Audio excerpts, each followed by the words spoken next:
Survival Doc here again. In my last video, Sound as a Dollar, we saw how the U.S. government has debased the dollar, taking it off the gold and silver standard and replacing what originally was a sound silver dollar with an unbacked paper dollar. This has allowed the government to print an unlimited number of dollars, resulting in unlimited government spending and unsustainable public debt. He who has the money has the power, and so unlimited government spending has led to unlimited government power, and thus the liberties guaranteed by our Constitution are under attack. More so now than has ever been the case since the founding of our nation. We saw how every dollar that the government creates decreases the value of every other dollar in circulation.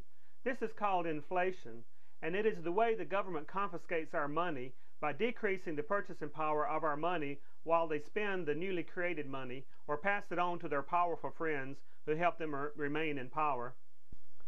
Debasement is the practice of lowering the value of a currency. The Romans did it by collecting the silver coins of their citizens, melting them down, and then reissuing new coins with a lower silver content. We have seen how the U.S. has debased the dollar, first removing all gold and silver from the dollar, and then through inflation by creating unlimited numbers of paper and digital dollars. All of these U.S. silver coins minted prior to 1965 contain 90% silver. 2 half dollars contain the same amount of silver as 4 quarters and the same as 10 dimes. So $1 face value of U.S. silver coins dated 1964 and earlier contain the same amount of silver, which is just under 3/4 of a troy ounce. These coins are widely traded today as a convenient form of silver bullion because they are widely recognized and their weight and composition are undisputed. Because each $1 face value is the same as any other, regardless of the combination of coins, they are often traded by face value rather than by coin type. Here, we see the debasement of the U.S. dollar as seen in the half-dollar coin. Prior to 1965, all U.S. silver coins were composed of 90% silver. The Kennedy half-dollar coin was first minted in 1964, which happened to be the last year that U.S. silver coins were minted from 90% silver. The 1964 is therefore the only Kennedy half-dollar that contains 90% silver. From 1965 to 1970, the Kennedy half-dollar was minted from 40% silver rather than 90% silver. Of all the coins minted for circulation after 1964, the half-dollar coin was the only one that contained any silver at all. Quarters, dimes, and dollar coins were minted from a combination of copper and nickel. And after 1970, no silver was used in the manufacturing of the Kennedy half-dollar, so all Kennedy half-dollars minted after 1970 were also clad coins made of nickel and copper.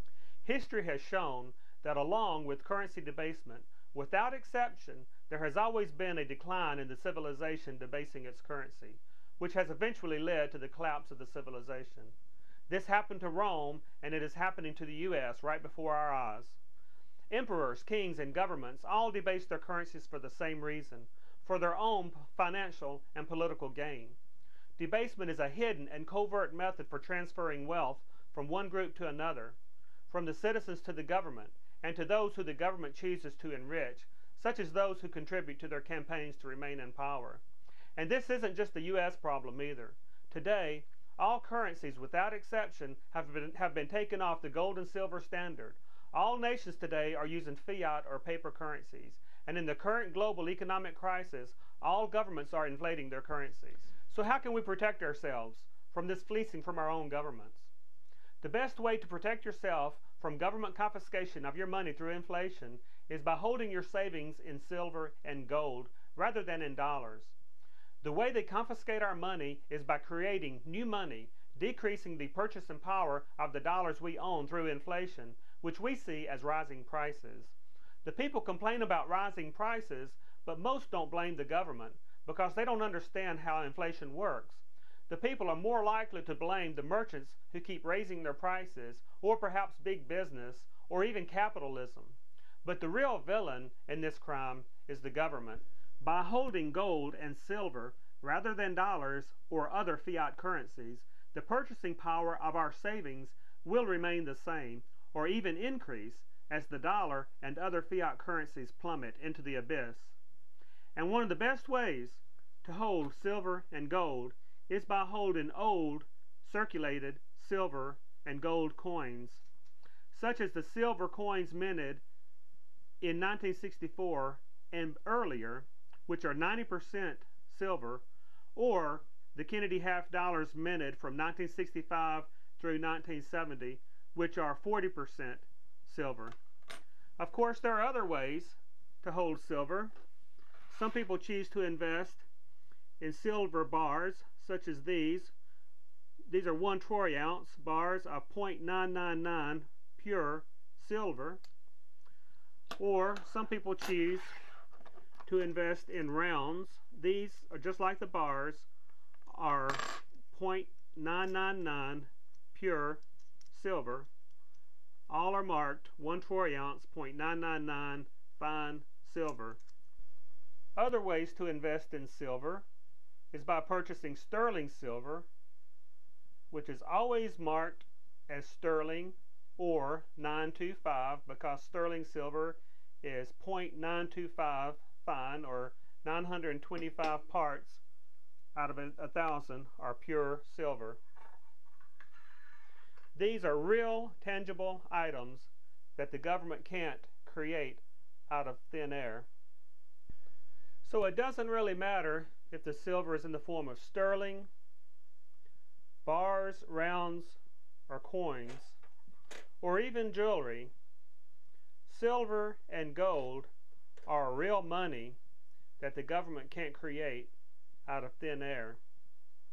So to review what I said in my last video, sound as a dollar.